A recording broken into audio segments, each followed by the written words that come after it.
Hi, Cubbies. I'm so excited y'all are watching today.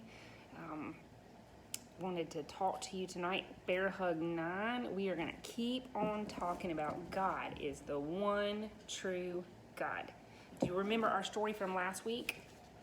We talked about fire last week, and we're going to talk about fire again today.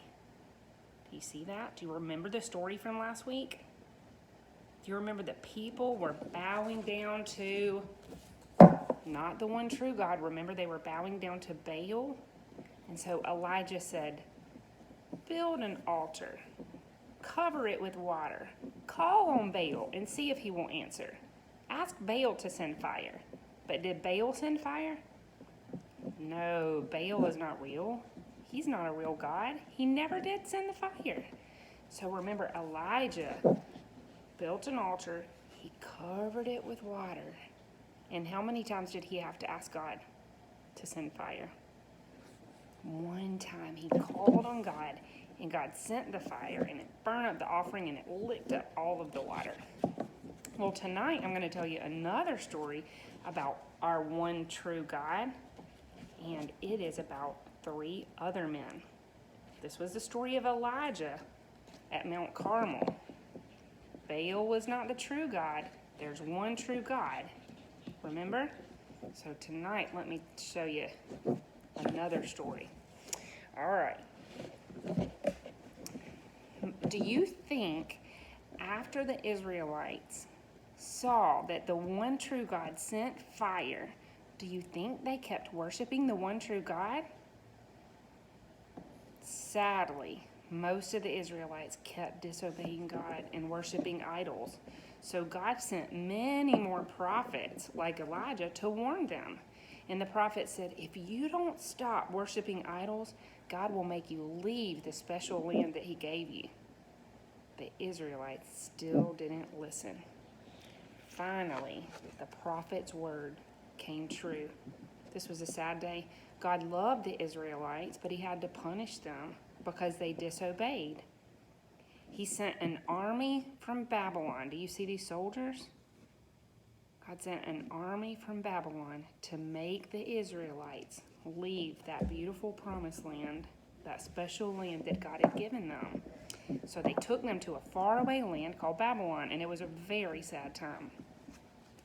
Then the Babylon army took all the gold and beautiful things of the temple, and they burned the temple all the way to the ground. All of these sad things happened because the Israelites disobeyed. But there were a few Israelites that still obeyed God, and they didn't worship the idols. They worshiped the one true God. And these 3 young men on this side of the paper, Shadrach, Meshach, and Abednego, they were chosen to study at a special school to work for King Nebuchadnezzar. Now, King Nebuchadnezzar was the king of Babylon.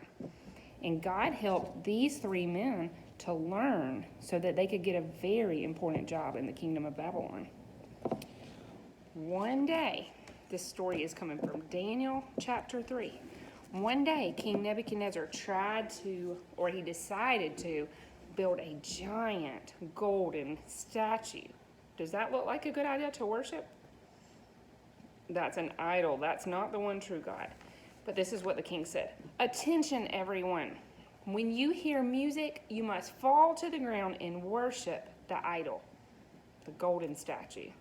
If you don't, you will be thrown into a fiery furnace. The music began to play, and all of the men dropped to the ground to worship this idol, except Shadrach, Meshach, and Abednego. They worshiped the one true God, and they refused to worship this idol. Do you know what happened? King Nebuchadnezzar was furious. He was so angry, he decided to turn that fire up even hotter. He was so mad, so the soldiers tied the men up, and they threw them into that fiery furnace. The furnace was so hot that it even killed the soldiers that threw them in. But do you know what happened? Suddenly, the king stood up And there were not just 3 men, Shadrach, Meshach, and Abednego. There was a 4th man in the fire. And the Bible doesn't say if that was an angel or Jesus himself. It doesn't say who, but we know God saved Shadrach, Meshach, and Abednego. They did not bow down to the idol. And the king tried to throw them in the fire and kill them. But God saved them. Finally, the king said, "Come out." And do you know, not a hair on their head was burned, and they didn't even smell like smoke.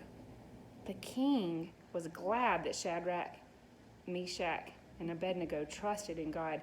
And do you know what the king said? No other God can save like their God. So let me teach you our verse for tonight. It's Bear Hug 9, and it is Psalm 31:14. And it says, "But I trust in you, O Lord. I say you are my God." So we like to sing, right? I hope you do. I like this tune. It says, "But I trust in you, but I trust in you, but I trust in you, O Lord. I say you are my God, I say you are my God." Psalm 31:14. So Shadrach, Meshach, and Abednego did not worship that golden statue or that golden idol, did they? They worshiped the one true living God, and he saved them even out of that fiery furnace. Cubbies, I hope you will say, "But I trust in you, O Lord. I say you are my God." Psalm 31:14. I love you so much. Talk to you soon.